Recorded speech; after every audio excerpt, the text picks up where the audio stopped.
Alright, what's up y'all, it's LakerFan here. As y'all can see by the title in today's video, I found the counter to the two-way slashing playmaker and I can't wait to show y'all this. This lineup, I'm sure you've never seen this before. It's really innovative, it fits my player style really well, and I hope y'all enjoy this video. So anyway, if you do, feel free to drop a like, sub if you're new, turn on the noties, all that good stuff. Let's try this one to 500 likes in the first 24 hours as well. And check out the mixtape if you haven't already. I showed one on my pure slasher build. This right here is my finisher, and I know a lot of y'all been fiending for content on this player. But anyway, you can see, I'm lined up at the 1. We have Cook on his 3-level playmaker power forward build with play takeover. Now you can see he's a 94 overall. Eventually when he gets this to 99, he will be able to speed boost, and especially on takeover he'll be able to, you know, have 86 ball control. So I want y'all to keep in mind, this isn't a completed player. He's very rusty too.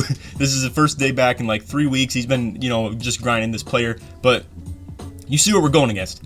A pure playmaker legend build, and then a rebounding wing, also elite 1. And the next game that we have is the two-way slashing playmaker and the playmaking glass cleaner together. So stay tuned to that. I know this isn't exactly like this right here isn't the title that you came here for, or maybe it is. I don't know what I titled it yet. But anyway, over a month ago I uploaded a video on how to guard ISO in 2K20, and this right here is everything that I told y'all in this video is what I'm using to do this. Now the difference is that I have Cook, who's 6'7" and can hang with rim sharps, possibly another ISO defender. He's not just some like 6'2" no defense point guard, and obviously y'all know those don't belong on the 2v2 court. Now like I said, this is our best attempt at countering the meta lineup without having to actually run it. And what I'm talking about is the ISO, you know, at the 1, or even double ISO players and stuff like that. We still have a pick and roll lineup, but we have a 6'7" point guard. So this is basically, you can see he's got him dressed up like Luka. It is a very accurate comparison. You know, he's a tall, slower PLAYSHARP. It's going to require a lot more skill and a lot more finesse to be able to get open with it. And, you know, more stick movement rather than left stick speed, because you don't have a lot of speed. But like I said, I will say this build will actually be really good when he gets it to 99. I'm talking like being able to speed boost even without takeover, and then when he does have takeover, he has enough ball control to you know, have the 87. But y'all get the deal. Anyway, that's aside the point. I'm here to talk to y'all about like defending this. Now, like I said, part of that also goes hand in hand with the fact that he is tall enough to hang with these rim sharps, because whenever we try to do this in the past, and we have like say AK, for y'all that know about who AK is, but he's a 6'2" outside point guard. He has no defense on his build, and honestly struggles to even like guard rim, like you know, these rebounding wings like this guy in the corner right here. And it can be a problem at all times, because when they come in with like even a rim sharp or something like that, they can just post him up, back him down. Doesn't even matter if I'm defending this two-way slash play or pure play, whatever it may be. It doesn't matter if I'm defending them well, because they can just, you know, throw in a last minute or last second like back door. It's very frustrating to deal with. So again, I just want to stress the fact that me being on the 1 also helps with me having my arrow on the point guard as well. I know a lot of y'all say like take it off, it doesn't matter,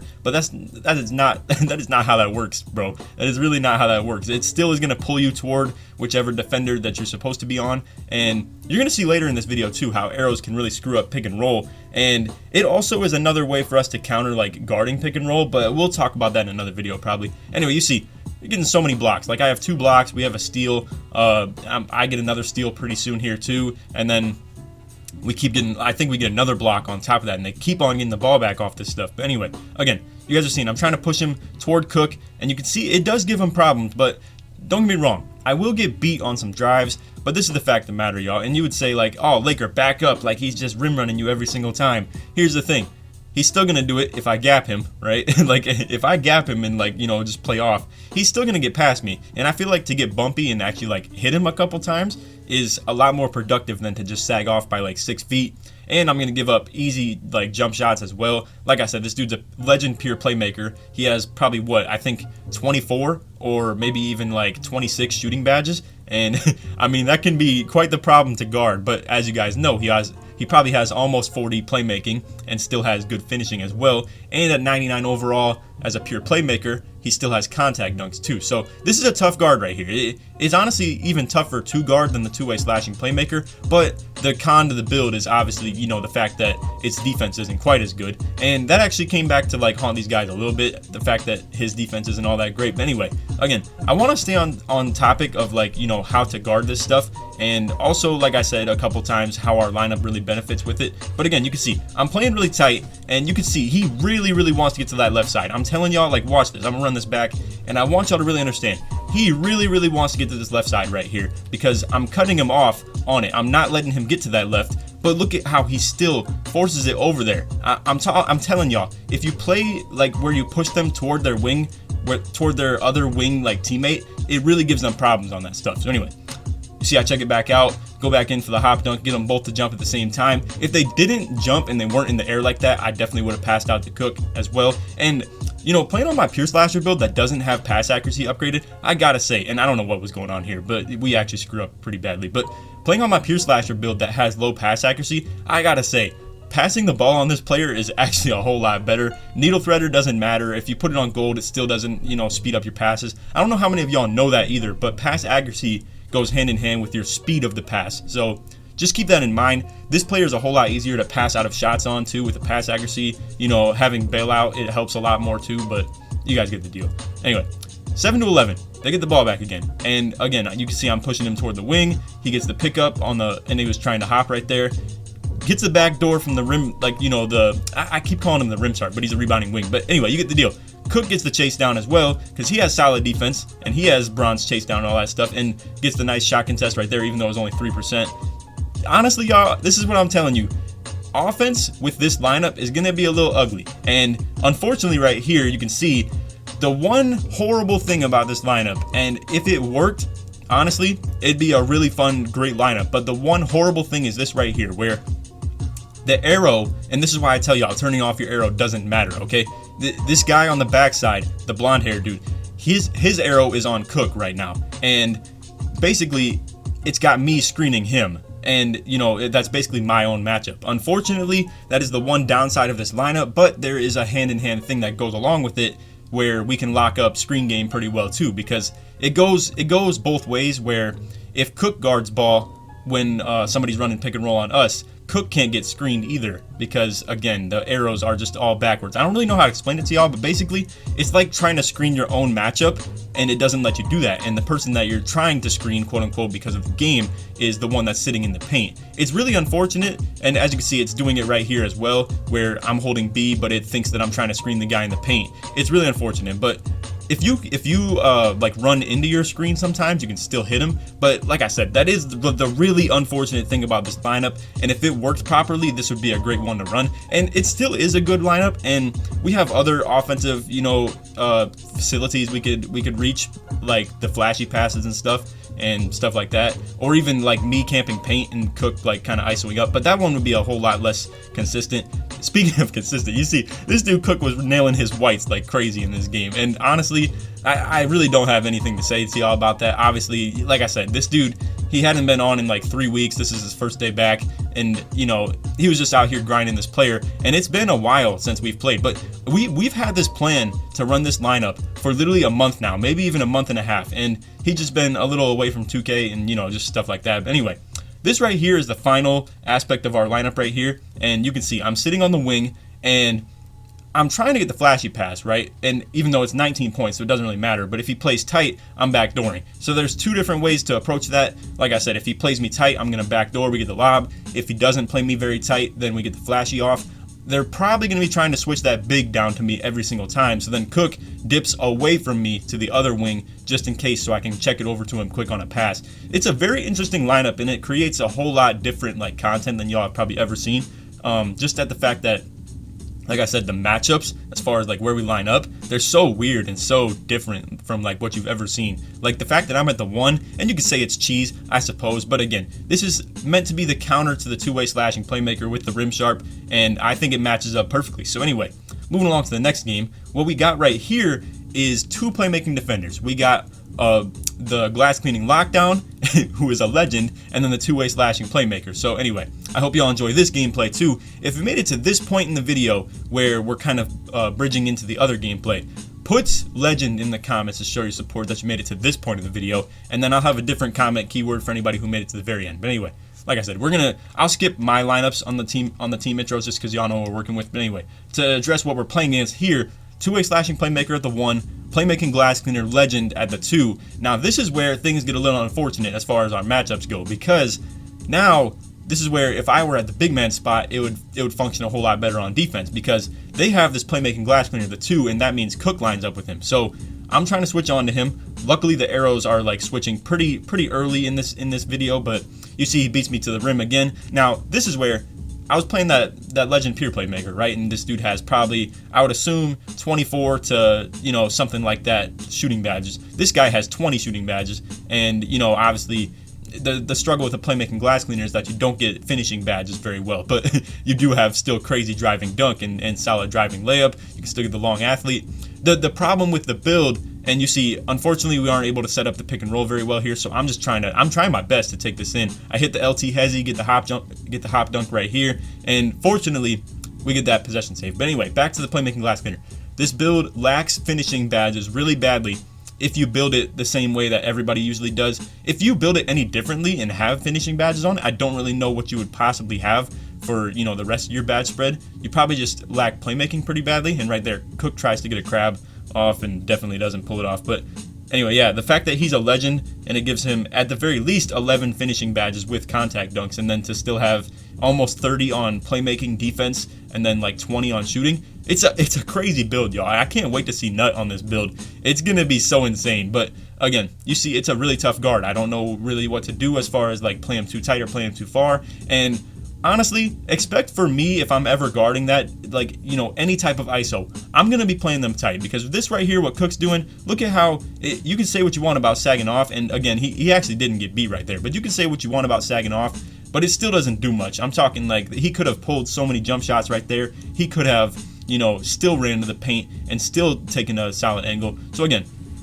when I'm up on this dude, I'm trying to play him tight, but you can see this guy's being a little tougher to guard in the situation of like me always talking about pushing him toward your help defender, because he moves so laterally, like left and right, and and you see me and Cook are not on the same page right here. I was planning to do this right here, go for a slip. It looked like the backside defender was going to step up really high, so I was just going to go ahead and just give that to him to slip, because like I said, the fact that we're playing 2 lockdown defenders is pretty tough right now. Now what I mean by that is, like I said, they have 2 lockdown defenders. It's going to be tough for me to take it in on somebody on the flashy pass. I'm probably either going to get bumped or bodied by the two-way slashing playmaker, or if the playmaking glass cleaner's on me, it's going to be tough for me to finish on him because he has so many defensive badges and obviously great defensive ratings, and he can still bump me too. Now right here, I'm going to show y'all what we're planning to do in this situation, because Cook, his finishing ability is awful. Like, I'm talking, it's horrible. And you can see right here, the guy's on his hip. What I want him to do is, we call this some Steve Nash stuff, like, or ish, if, you know, but no swearing on this. But anyway, what I want him to do is not pump fake, right? But just like literally just be underneath the hoop. The dude's going to jump every single time. Those people with high block rating and, you know, high defensive badges, they want to go for that chase down block every single time. And I kid you not, like, I'm talking every single time. But I curl it off right here, hoping for the lob. I should have communicated that. But anyway, again, like I said, on that little backdoor thing for Cook, I definitely want him to, like, you know, not actually go up with it half the time. Because if he isn't wide open, he's not making that thing. I guarantee you. And I'll show you guys his attributes and badges in another video sometime. Basically, the breakdown on it is, his finishing is awful. Like, I'm talking, all he upgraded was a little bit of close shot. He has no driving layup, no driving dunk.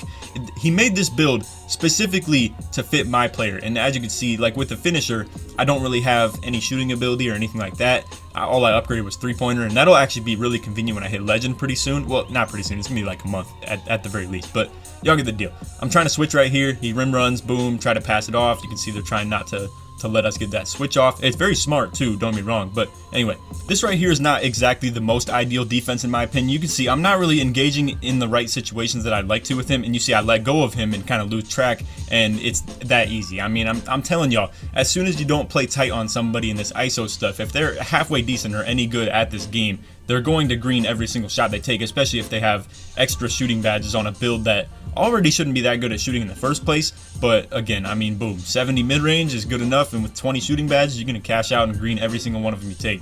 It's really as easy as that. But anyway, you can see we don't get the switch off here. They're going to make it tough on us to do it, and it's very smart too. I mean, you want to stay away from each other. We do that quite a bit as well. Cook backs up, gets the green, a very, very slow backup, but y'all get the deal. And like I said, Cook's going to get a lot better at this. His player will get better as well. When he hits 99 overall, I'm sure it's going to be that much more enjoyable too. Again, I'm trying to stay away from Cook because we're not trying to let them get that switch back.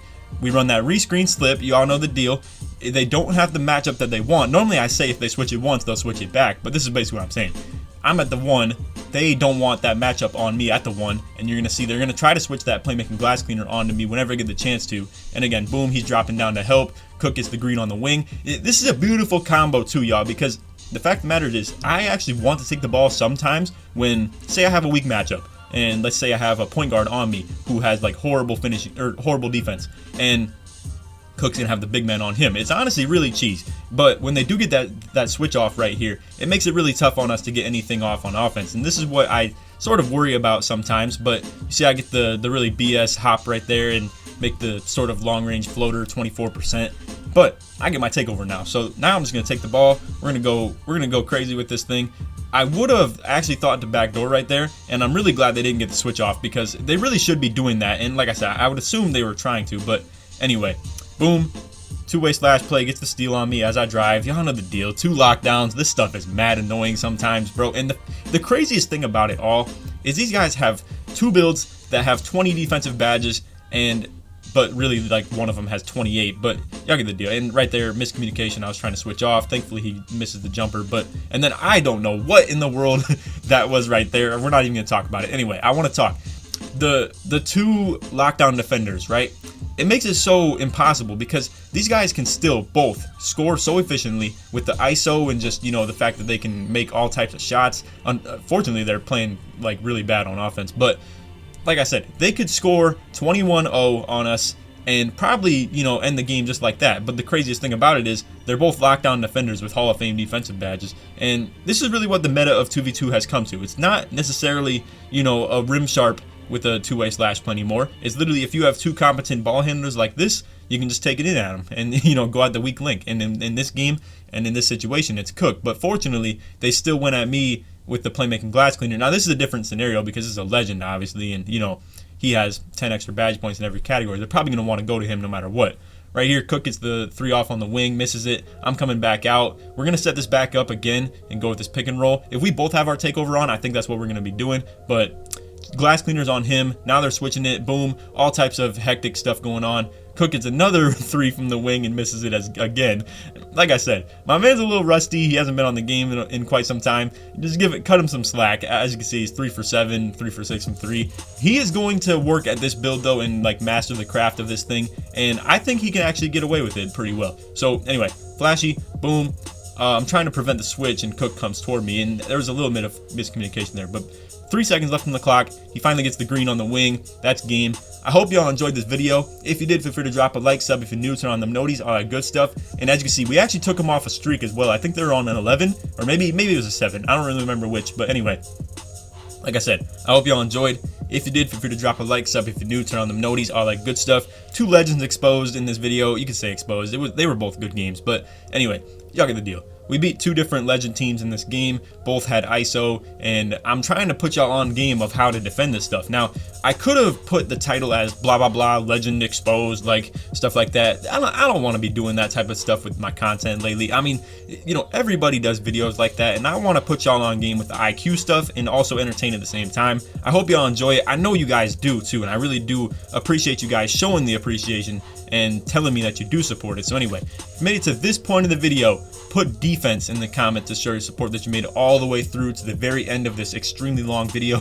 But anyway, other than that, like I said, we give this to 500 likes in the first 24 hours. I really appreciate y'all. And like I said, just thank you for everything, man. Like, you know, I've been on a really introspective like mindset lately where I just gotta like, you know, I was down bad a whole year ago today. Like I was at my lowest point, and today here I am at my highest point in life, and it just keeps on going higher. And it's all thanks to you guys.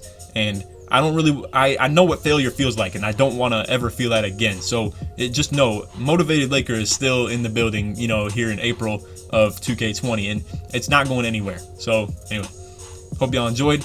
And other than that, take it easy, man. Peace.